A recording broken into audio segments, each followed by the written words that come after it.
peintre. Il a compris la race antique aux yeux pensifs, qui foule le sol dur de la terre bretonne, le lande rase, rose et grise et monotone, où crôlent les manoirs sous le lierre et les ifs. Et au talus planté de hêtres convulsifs, il a vu, par les soirs tempétueux d'automne, sombrer le soleil rouge en la mer qui moutonne, sa lèvre s'est salée en l'embrun des récifs.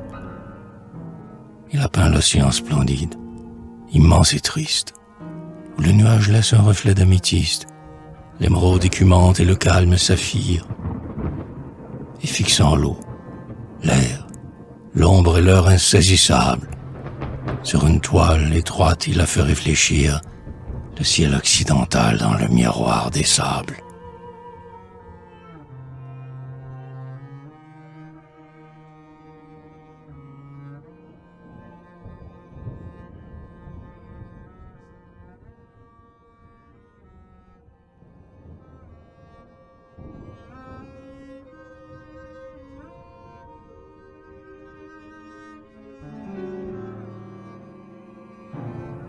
Bretagne.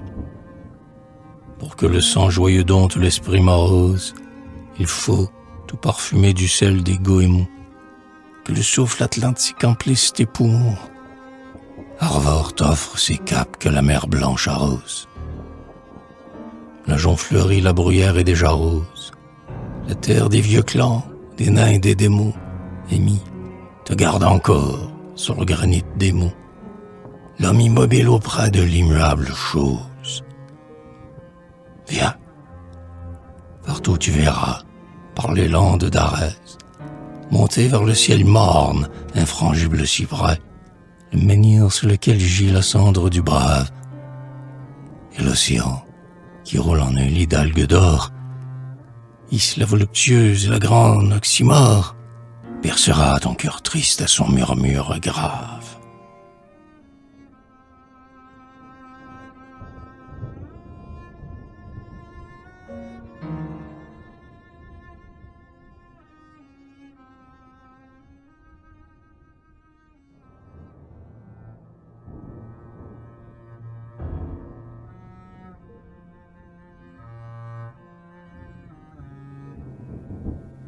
La moisson débordant le plateau diapré roule, ondule et déferle au vent frais qui la berce.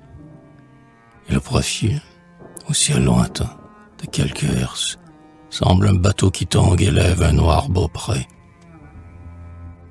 Et sous mes pieds, la mer, jusqu'au couchant pourpré, céruléenne ou rose ou violette ou perse, ou blanche de mouton que le reflux disperse, verdoie l'infini comme un immense pré. Ou si les goélands qui suivent la marée, vers les blés mûrs que gonfle une houle dorée, avec des cris joyeux, volent en tourbillon. Tandis que, de la terre, une brise emmiellée, éparpillée au gré de leur ivresse ailée, sur l'océan fleuri des vols de papillons.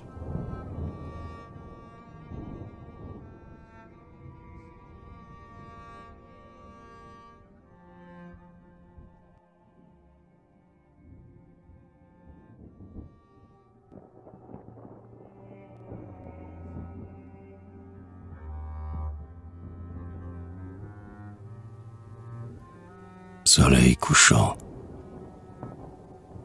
les ajoncs éclatants parurent du granit, d'or l'âpre sommet que le couchant allume. Au loin, brillant encore par sa barre d'écume, la mer sans fin commence où la terre finit. À mes pieds, c'est la nuit, le silence.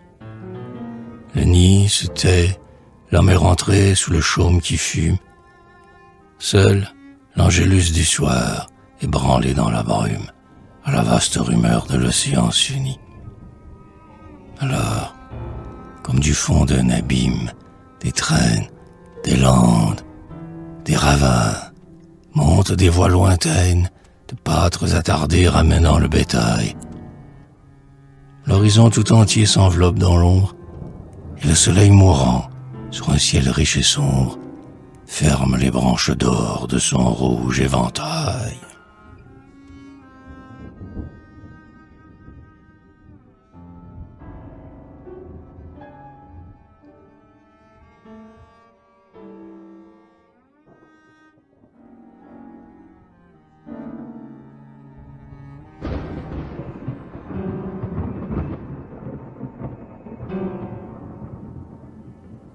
Sous les coiffes de l'un, toutes, croisant leurs bras, vêtues de laine rude ou de minces percales, les femmes, à genoux sur leur roc de la cale, regardent l'océan blanchir l'île de Batz. Les hommes, pères, fils, maris, amants, là-bas, avec ceux de Paimpol, d'Audierne et de Cancale, vers le nord, sont partis pour la lointaine escale. Que de hardis pêcheurs qui ne reviendront pas. Par-dessus la rumeur de la mer et des côtes, le chant plaintif s'élève, invoquant à voix haute l'étoile sainte, espoir des marins en péril. Et l'Angélus, courbant tous ses fronts noirs de hâle, des clochers de Roscoff à ceux de Sibérie, s'envolent, teinte et meurt dans le ciel rose et pâle.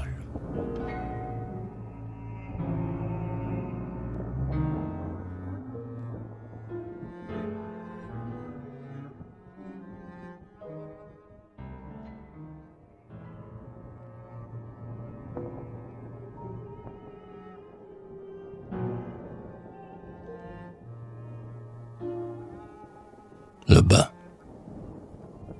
L'homme et la bête, tels que le beau monstre antique, sont entrés dans la mer, et nus, libres, sans frein, parmi la brume d'or de l'âcre pulvérin, sur le ciel embrasé font un groupe athlétique.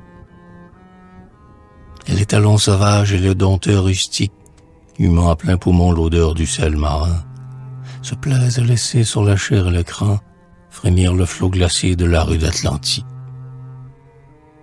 La houle s'enfle, court, se dresse comme un mur, et déferle. Lui crie.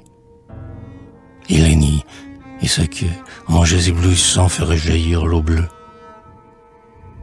Et, les cheveux épars, s'effarant dans l'azur, ils opposent, cabrets, leurs poitrails noirs qui fument, au fouet chevelé de la fumante écume.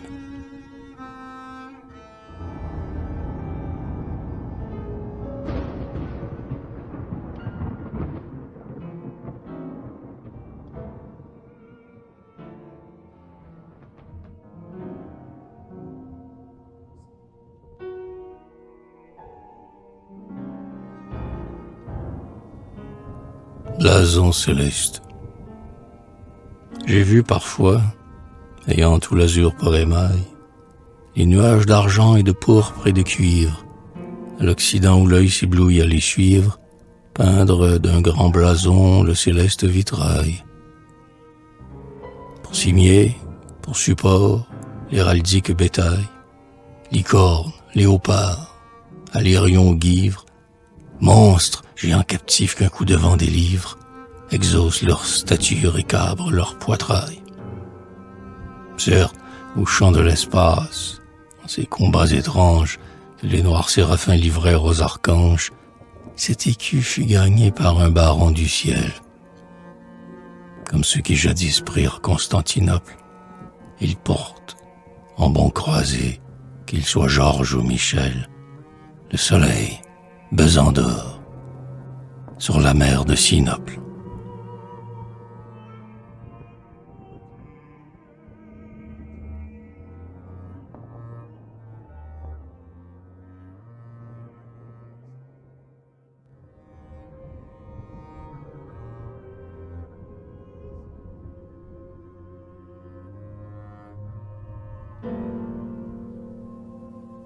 Armor. Pour me conduire au rat, j'avais pris à Trogor un berger chevelu comme un ancien évage. Et nous foulions, humant son arôme sauvage, l'âpre terre qu'Émeric où croît le genêt d'or. Couchant rougissait, nous marchions encore, lorsque le souffle amer me fouetta le visage. Et l'homme, par-delà le morne paysage, étendant un long bras, me dit « Sales morts !» Et je vis, m'adressant sur la bruyère rose, l'océan qui, splendide et monstrueux, arrose du sel vert de ses eaux les capes de granit noir. Et mon cœur savoura, devant l'horizon vide, que reculait vers l'ouest l'ombre immense du soir, l'ivresse de l'espace et du vent intrépide.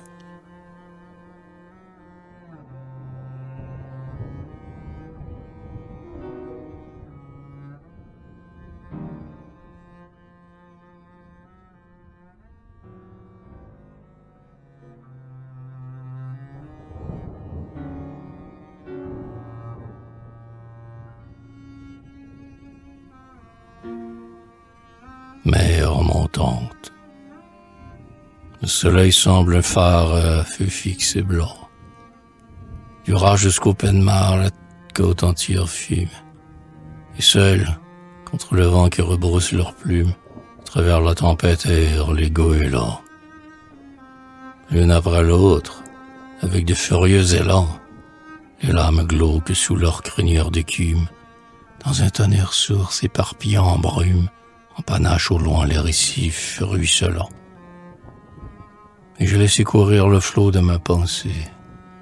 Rêve, espoir, regret de force dépensée, sans qu'il en reste rien qu'un souvenir amer. L'océan m'a parlé d'une voix fraternelle, car la même clameur que pousse encore la mer monte de l'homme au Dieu, vainement éternel.